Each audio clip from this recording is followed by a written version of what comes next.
दिल्ली में कांग्रेस की अहम बैठक के बाद टीएमसी और कांग्रेस के संभावित विलय को लेकर चल रही अटकलों पर विराम लग गया है। कांग्रेस नेतृत्व ने साफ तौर पर कहा कि टीएमसी के कांग्रेस में विलय को लेकर कोई चिंता नहीं हुई है और इस तरह की खबरें पूरी तरह बेबुनियाद हैं।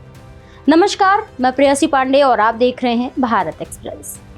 कांग्रेस मुख्यालय में हुई इस बैठक में कांग्रेस अध्यक्ष मल्लिकार्जुन खड़गे, लोकसभा में नेता प्रतिपक्ष राहुल गांधी, कांग्रेस महासचिव प्रियंका गांधी वाड्रा समेत पार्टी के कई वरिष्ठ नेता शामिल हुए। करीब 3 घंटे तक चली इस बैठक में संगठनात्मक मुद्दों, आगामी राजनीतिक रणनीति और विपक्षी गठबंधन इंडिया को मजबूत करने पर चर्चा की गई। बैठक के बाद कांग्रेस महासचिव केसी वेणुगोपाल ने मीडिया से बातचीत करते हुए कहा, टीएमसी और कांग्रेस के विलय की खबरों में कोई सच्चाई नहीं है। उन्होंने कहा कि ये सिर्फ अफवाह है और इसका वास्तविकता से कोई संबंध नहीं है। केसी ने बताया कि पश्चिम बंगाल की पूर्व मुख्यमंत्री ममता बनर्जी और टीएमसी नेता अभिषेक बनर्जी ने हाल ही में कांग्रेस की पूर्व अध्यक्ष सोनिया गांधी और राहुल गांधी से मुलाकात की थी, लेकिन ये मुलाकात पूरी तरह सामान्य राजनीतिक बातचीत का हिस्सा थी। उन्होंने कहा कि टीएमसी इंडिया गठबंधन की सहयोगी पार्टी है और गठबंधन के नेताओं के बीच इस तरह की मुलाकातें सामान्य बात है। उन्होंने कहा कि बैठक में मुख्य रूप से विपक्षी एकता को मजबूत करने और देश के मौजूदा मुद्दों पर आगे की रणनीति तय करने पर चर्चा हुई। विलय जैसे किसी विषय पर कोई बातचीत नहीं हुई।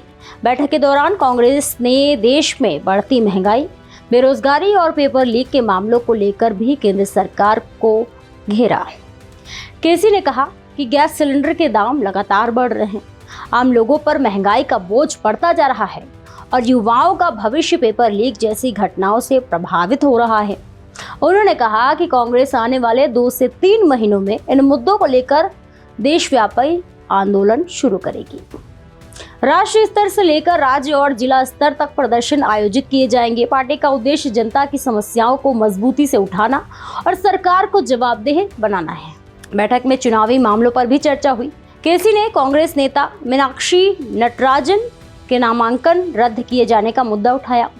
उन्होंने आरोप लगाया कि बिना किसी ठोस आधार के उनका नामांकन रद्द कर दिया गया, जबकि झारखंड में भाजपा समर्थित उम्मीदवार को राहत दी गई। उन्होंने कहा कि कांग्रेस का एक प्रतिनिधि मंडल इस मामले को लेकर चुनाव आयोग से भी मिला था और आयोग के सामने सभी तथ्य रखे गए थे, लेकिन अब इस मामले में कोई निर्णय नहीं लिया गया। कांग्रेस इस मुद्दे को कानूनी और राजनीतिक दोनों स्तरों पर उठाएगी। बैठक के दौरान लोकसभा में नेता प्रतिपक्ष राहुल गांधी ने भी केंद्र सरकार पर तीखा हमला बोला। सूत्रों के मुताबिक राहुल गांधी ने कहा कि देश में बेरोजगारी लगातार बढ़ रही है और युवाओं को रोजगार नहीं मिल रहा।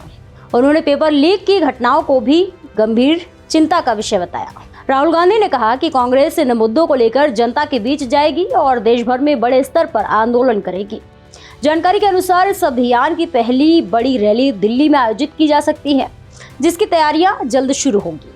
कुल मिलाकर कांग्रेस की इस महत्वपूर्ण बैठक में टीएमसी के कांग्रेस में विलय की खबरों को पूरी तरह खारिज कर दिया गया। पार्टी ने स्पष्ट कर दिया है कि उसका फोकस इंडिया गठबंधन को मजबूत करने, जनता से जुड़े मुद्दों को उठाने और केंद्र सरकार के खिलाफ राजनीतिक लड़ाई को आगे बढ़ाने पर है। फिलहाल इस खबर को लेकर आपकी क्या राय है, हमें कमेंट सेक्शन में जरूर शेयर करें और ऐसे ही और भी देश दुनिया की तमाम खबरों को देखने के लिए बने रहिए हमारे साथ भारत एक्सप्रेस पर।